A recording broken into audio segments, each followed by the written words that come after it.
Hello and welcome everyone to Around the ICC. I'm Matteo Bonetti and today we'll talk about the hottest topics from the weekend in the top European leagues. I'll preview the upcoming Champions League matches and then I'll give you my top 11 of players still left in the competition. I promise you guys, it's maybe the best team of all time.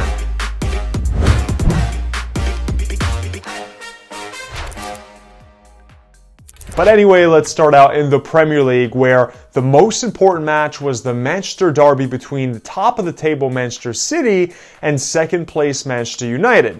It had to happen at some point. City's incredible 21-match win streak in all competition finally came to an end at the hands of their bitter rivals as they were beaten 2-0 by a United side that has now gone more than 10 matches undefeated as well. And in the game, United took advantage of City's early sloppiness as Bruno Fernandes, who's been amazing this season, capitalized on a second-minute penalty by scoring, and Luke Shaw got the insurance goal in the second half and put in a very positive performance as well from his fullback position.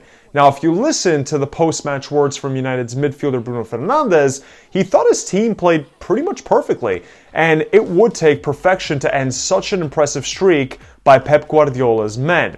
Now, in not so good news, Liverpool's current slump continued yet again with another shocking loss, this time though to 18th place Fulham.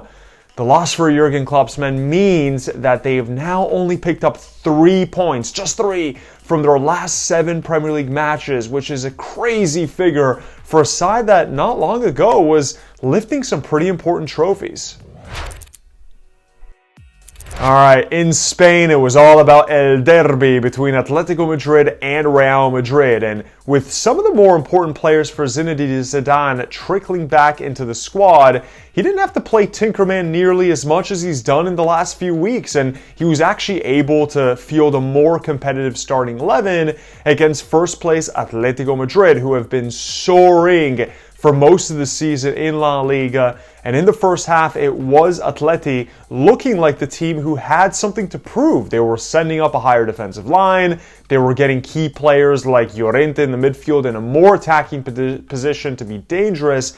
And it was a terrific finish by Luis Suarez to get the first goal. And also, many questioned whether Karim Benzema should have been brought back after injury so quickly, but it was his manager, Zidane's decision, which ended up paying off as the Frenchman scored the equalizer. And great news, Champions League is also back for Real Madrid. In other news though, Joan Laporta has just won the Barcelona presidential election, with the obvious biggest question being about keeping Lionel Messi at the club. The weekend of amazing derbies in European soccer continued with Der Klassiker pitting together two of the hottest strikers in the world.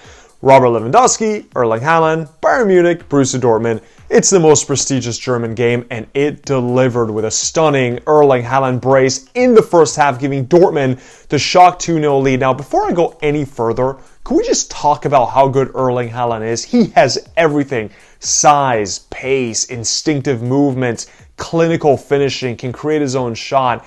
I'm so high on him, as should you be. But anyway, it was Haaland's brace which really set the tempo early on. And Bayern Munich, though, they always seem to find a way against their rivals. 4 unanswered goals starting from the 26th minute, and it turned into a dramatic win for Hansi Flick's destructive team. And Robert Lewandowski's hat-trick means that he now has scored a mind-numbing 31 goals in 23 matches. And suddenly, only 1 goal a game isn't really even good enough for the Polish striker, at least, as he's having one of the truly great performances from anyone in European history in a single season. And more importantly, for Bayern Munich, it kept their slender 2-point advantage at the top of the table past RB Leipzig, who were able to keep the pace by beating Freiburg 3-0 away from home.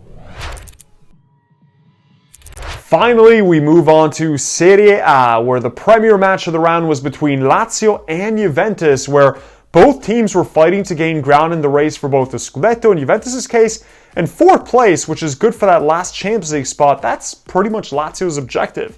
Now, in terms of the actual match, no Cristiano Ronaldo, no problem really. Ronaldo was rested in this game ahead of the midweek Champions League fixture that Juventus have against Porto. and it didn't really matter. Let's just call it how it is. Juventus had a 3-1 lead by the time that Ronaldo came into the match in the second half, and had really good performances from both Federico Chiesa, who has shown that he is not the new Federico Bernardeschi, and Alvaro Morata, who's really played the best football of his career at Juventus, whether it was in the first stint or the second, as we're seeing now. The ICC memories this week will focus on Bayern Munich, who won their Klassiker over the weekend against Borussia Dortmund. And if you didn't guess, they already won a few times in ICC, with the 2019 3-1 win against Real Madrid coming to mind. And of course, Robert Lewandowski scored in that game, just like he did every weekend. He terrorizes defenses no matter on which pitch or which continent he plays in. The Champions League is back again this week, and there are some truly delightful second leg matchups with everything at stake to look forward to. Now, PSG versus Barcelona is the obvious one, right? And even though the Ligue 1 side has a 4-1 lead against Barcelona going into this leg, let's not forget some of the miraculous moments between these two clubs in Europe. And of course, what I'm referring to is that dramatic 2017 remontada between these two teams, where Barcelona somehow, no one knows, scholars have been trying to study it, no one has any idea how this happened. Barcelona overturned a 4-goal deficit and won 6-1 in the second leg, and it's one of the most memorable moments in Champions League history. Now let's fast forward to present day, and PSG's hoping to get back Neymar fit for this midweek clash, just in case Barcelona have another epic comeback up their sleeve. But it wasn't just Barcelona and PSG playing in the midweek. There's still plenty of other great matches to look out for. Liverpool, for example, going into their second leg against RB Leipzig with a 2-0 advantage, and they really have to hope that whatever this domestic form that they're currently carrying, which is inexplicable, that it doesn't go into the Champions League. And while there's still everything to play for in the other games, like Atletico Madrid versus Chelsea and Juventus versus Porto, which both only have a 1-goal lead by both Chelsea and Porto, Real Madrid will probably feel the best, having gotten back a few key players from injury. And they also have that important 1 away goal lead against Atalanta, but the Italian side is a fairy tale story with nothing to lose. So keep your eye out on this one for a potential huge upset. We'll follow this up next week, but I'm just saying, could be a massive banana skin for Real Madrid. All right, it is top 11 time. Time for you to curse at me on social media, but I don't care. I'll mute you anyway. I've come up with my top 11 of the current Champions League players this season, and I'm going to warn you in advance, it may be the most offensively loaded squad you've ever seen. It is wildly unbalanced, but I don't care. This is a game. I've chosen a 3-4-3. Now, let's start with the goalkeeper, Jan Oblok. Consistently one of the best keepers in Europe, amazing reflexes, and look at what I put in front of him as well. You got Ruben Diaz of Manchester City, who's been an absolute stud since joining City from Benfica. You've got Sevilla's young Jules Koundé, who has already been talked about as one of the premier center backs in all of Europe. Like, this kid has been sensational in La Liga. And on the other side, Dayo Upamecano of RB Leipzig, who's been so good that Bayern Munich already managed to snap him up, and he's going to join the German Giants this summer. But I've got strength, I've got pace, I've got intelligence in reading the passing lanes. My defense, is stacked. In the midfield, I completely scratched out the wingbacks because, let's be honest, wingers are more fun. And I went with pure offensive firepower. Cristiano Ronaldo and his goal per game ratio this season, obviously on the left. Messi, who's having a great 2021 on the right, but it doesn't matter. Messi would be in there anyway. I don't care what kind of form he is. He's Messi. Leave me alone. And my two central midfielders give you versatility. They give you passing, box-to-box work with Bayern's Joshua Kimmich and former Ballon d'Or winner Luka Modric, who has rolled back the years with his displays at Real Madrid this season and really looks like the player that we all fell in love with.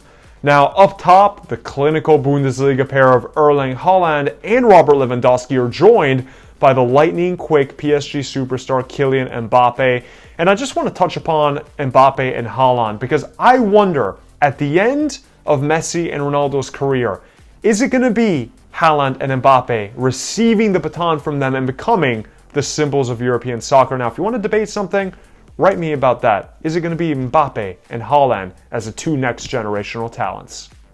And guys, before you go, please make sure to follow us on @INT Champions Cup on Twitter or at International Champions Cup on both Facebook and Instagram. We love those follows and those interactions, but keep it PG, please. I'm Matteo Bonetti, and I'll see you next week on Around the ICC. Thanks for joining.